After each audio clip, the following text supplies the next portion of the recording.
দুই ধরনের মানুষ আপনারা কাঁঠাল খাবেন না। এই কাঁঠালটা আপনার ক্ষতি করতে পারে। আসুন কি কি সমস্যা থাকলে আমাদের কাঁঠাল না খাওয়াটা ভালো, আসুন জেনে নিই। এক নম্বরে হচ্ছে আপনার যদি হাই প্রেশার থাকে, তাদেরকে আমি অনুরোধ করে বলি, আপনাদের যদি হাই প্রেশার থাকে, হাই প্রেশারের কোনো সমস্যা থাকে, তাহলে এই কাঁঠালটা খাবেন না। আমি একটি ঘটনা আপনাদেরকে শেয়ার করি। আমাদের বাড়ির পাশেই এক লোক, তার হাই প্রেশার ছিল, তো উনি সর্বদাই কাঁঠাল খেতে পছন্দ করতেন। কাঁঠালটা ওনার প্রিয় ছিল, এই ফলটা। তো উনি যখন এই ফলটা বেশি বেশি উনি এক জায়গায় বসে একটি কাঁঠাল একেবারে একা খেয়ে ফেলতেন।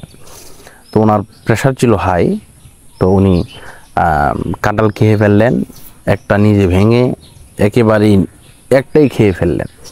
তখন ওনার প্রেশার এমনভাবে হাই হয়ে গেল, উনি কিছুক্ষণ পরে ইন্তেকাল করলেন। ইন্না লিল্লাহি ওয়া ইন্না ইলাইহি রাজিউন। তো এটি একটি মারাত্মক একটি তার জন্য কাল বই আনলো কাঁঠালটা। এক নম্বর হচ্ছে যাদের হাই প্রেশার তারা কাঁঠাল খাবেন না, খেলেও অল্প স্বল্প খাবেন। আর দুই নম্বর হচ্ছে যাদের ডায়াবেটিসের সমস্যা, তারা আপনারা কাঁঠাল কম খাবেন। এই কাঁঠাল যেহেতু মিষ্টি জাতীয়, এজন্য এই কাঁঠাল থেকে একটু দূরে সরে থাকবেন। আর তিন নম্বর হচ্ছে যাদের কিডনিতে সমস্যা, তারাও এই ফলটা ইনশাল্লাহ কম খাবেন। সবচেয়ে বড় বিষয় যারা হচ্ছে রোগা পাতলা বা যাদের ওজন কম, তারা এই ফলটা বেশি খেতে পারেন, তাদের জন্য এই ফলটা বেশি উপকারী। এবং যারা যাদের ওজন বেশি, যেমন আমার ওজন বেশি, আমাকেও ডাক্তারে নিষেধ করেছে কাঁঠালটা কম খাওয়ার জন্য। এটা অবশ্যই কম খাওয়ার জন্য নিষেধ করেছে। আর যারা বেশি বেশি কাঁঠাল খেতে চান, মিষ্টি প্রিয় মানুষ যারা, তারা একটু মিষ্টি থেকে একটু দূরে সরে থাকবেন, কারণ মিষ্টি কিন্তু দেহের জন্য অনেক ক্ষতিকর। এজন্য আপনারা বিশেষ করে চিনি থেকে বেশি দূরে থাকার চেষ্টা করবেন ইনশাআল্লাহ।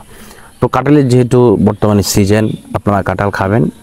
এটা খাবেন না একেবারেই বিরত থাকবেন তা বলতেছি না, অল্প স্বল্প খাবেন। আর যাদের প্রেশারের বেশি সমস্যা, ডায়াবেটিসের সমস্যা, কিডনিতে সমস্যা, তারা অবশ্যই এই কাঁঠাল খাওয়া থেকে একটু বিরত থাকবেন, অল্প স্বল্প খাবেন।